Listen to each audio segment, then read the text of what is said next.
তাহলে এবার থেকে শুধু তো দিনগণের পালা। দুপুরের লাঞ্চটা বাবাই খাইয়ে দিচ্ছিল তার মেয়েকে। ওই দেখো বাবা ইশারায় দেখাচ্ছে বাবা দুপুরে জমি খাওয়া দাওয়া, শাশুড়ি শ্বশুর মশাইকে নিয়ে একসঙ্গে রিল শুট করা। একটু এমার্জেন্সি পারপাস ছিল সেদিন একটু বাইরে যাওয়া, অন্যান্য দিনের থেকে একদম একটু অন্যরকম। আমি শেয়ার করবো তোমাদের সঙ্গে সকালবেলায় আমি এখন যে জিনিসগুলো আর কি নিজে ইনটেক করি সেগুলো দেখাবো যে কি খাই আমি, আর আমার সারাদিন কেমন কাটলো, এই সব মিলিয়ে আজকের ব্লগটা যেটা করতে যাচ্ছি একদম অন্যরকম, যেগুলো আগে কখনো তোমাদের সঙ্গে শেয়ার করিনি সেগুলি আজকে শেয়ার করবো।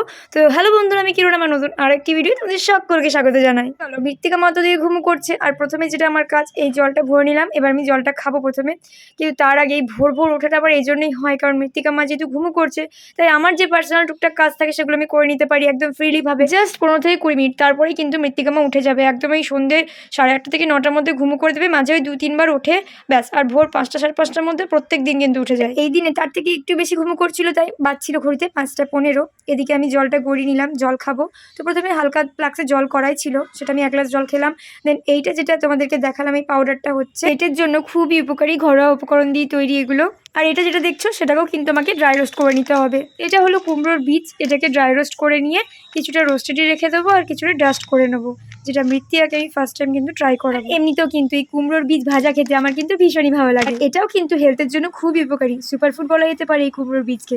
আর তার সঙ্গে এই আখরোট বাদাম, এটাও কিন্তু একটা সুপারফুড। এটা কিন্তু অলরেডি আমি বাবুকে ট্রাই করিয়ে নিয়েছি, কোনো রকম কিন্তু অ্যালার্জিক রিয়াকশন কিন্তু হয়নি। যে কোনো বাদাম জাতীয় খাবার বা যে কোনো খাবারই প্রথমত বাচ্চাকে অল্প সামান্য একটু দিয়ে দেখা উচিত যে তার সহ্য হচ্ছে কি হচ্ছে না, বা কোনো অ্যালার্জি হচ্ছে কিনা বা কোনো রিয়াকশন হচ্ছে কিনা, তারপরেই কিন্তু শুরু করা উচিত। প্রথম 2 থেকে 3 দিন কিন্তু সিঙ্গেলভাবে সেটাকে ইন্ট্রোডিউস করে বোঝা উচিত, যাতে পরবর্তীকালে বাচ্চারা যাতে কোনো সমস্যা না হয়। ওর অন্নপ্রাশনের পর থেকে সলিড খাবারের জার্নিতে আমি সব কিছু খাবারই কিন্তু খুব স্লোভাবে শুরু করেছিলাম, যাতে ওর সমস্যা কী থেকে হচ্ছে না হচ্ছে বুঝতে পারি। আর অনেস্টলি এইগুলো কিন্তু আমার একান্তই পার্সোনাল এক্সপিরিয়েন্স। চলো, আমার তো সারাদিনে এনার্জি ড্রিঙ্ক খেয়ে এনার্জি রেজিস্ট্যান্ট হয়ে গেল।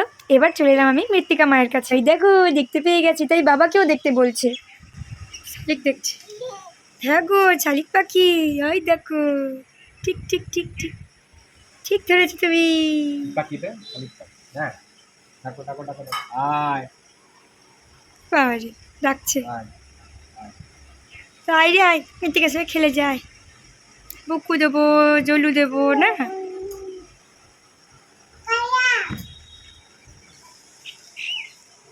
ডাকো শালিক পাখিকে, ডাকো হাত দিয়ে ডাকো, হ্যাঁ আয়, আয় রে আয়, আয়, ডাকো ডাকো ডাকো।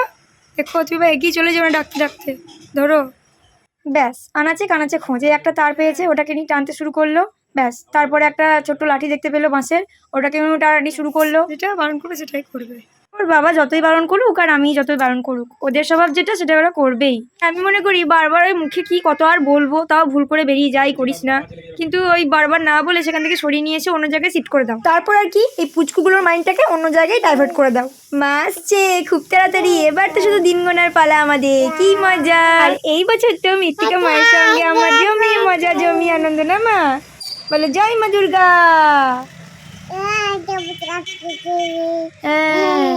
বল তখন তো আমি ছোট ছিলাম তাই বুঝতে পারিনি, এখন আমি অনেকটা বড় হয়ে গেছি, তাই এবছর খুব আনন্দ করবো মায়ের সঙ্গে।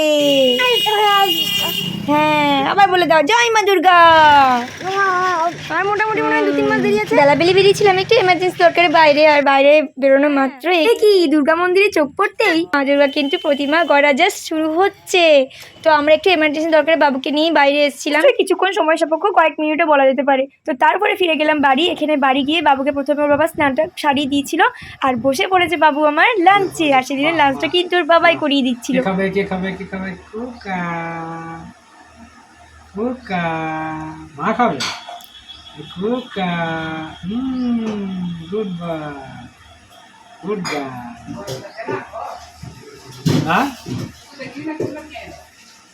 হ্যাঁ বাবুর স্নান লাঞ্চ সব কমপ্লিট করি, আমরা ফ্রেশ হয়ে এখানে চলে এসেছিলাম লাঞ্চ। আর সেদিনের লাঞ্চের মেনুটা ছিল একদম জমজমাট যাকে বলে। এই সমস্ত কিছুই ছিল বাড়ির বানানো, আর বাড়ি ছিল বা শাশুড়ি মা আমার ভীষণ কিন্তু প্রিয় ছিল ভেজ বিরিয়ানি, রায়তার, তার সঙ্গে ছিল একটা পনিরের আইটেম। তারপর আর কি জমিয়ে দুপুরে লাঞ্চ করার পর বাবুকে দিয়ে ঘুমটা পাড়িয়ে দিয়ে আমরা সবাই মিলে চলে এসেছিলাম শাশুড়ি বৌমা শ্বশুর মিলে রিল শ্যুট করতে। তো এখানে বর প্রথমে একটা ওর কমেডি ভিডিওর জন্য শাশুড়ি আর শ্বশুর মশাইকে এখানে যে রিলস ভিডিওটাও বানাবে কমেডি, সেটাই আর কি স্ক্রিপ্টটা বোঝাচ্ছিল। আর আমি তো অফ স্ক্রিন ক্যামেরা করছিলাম, যেটা তোমাদেরকে শেয়ার করবো বলে ছোট্ট করে। তো দেখে নাও আমরা সবাই মিলে তো এখানে হাজির। সত্যি পুচকুটা থেকে ঘুম করছে বলেই সম্ভব যে সবাই 4 জন মিলে এখানে একসঙ্গে আমরা একত্রিত হতে পেরেছি। ওইদিকে মামা সোনা তো পাড়া দিচ্ছিল, গুনু ঘুমোচ্ছে তো পাড়া দিতে হবে তো, তবেই দুপুর গড়িয়ে বিকেল আর বিকেল গড়িয়ে সন্ধ্যে। আর বাবার সঙ্গে এটাই কিন্তু তার ফাইনাল খেলাধুলা, কারণ এরপরে কিন্তু মৃত্তিকা মা আমার তার ডিনার সেরে ঘুমো যাবার পালা। আর হ্যাঁ বন্ধুরা, আমার ভিডিও যদি তোমাদের একটু ভালো লেগে থাকে তাহলে অবশ্যই ফলো অ্যান্ড সাবস্ক্রাইব করে পাশে থেকো, কারণ তোমাদের সামান্য একটু পাশে থাকা আমার জন্য কিন্তু খুবই মূল্যবান। সবাই ভালো থেকো, সুস্থ থেকো, টাটা।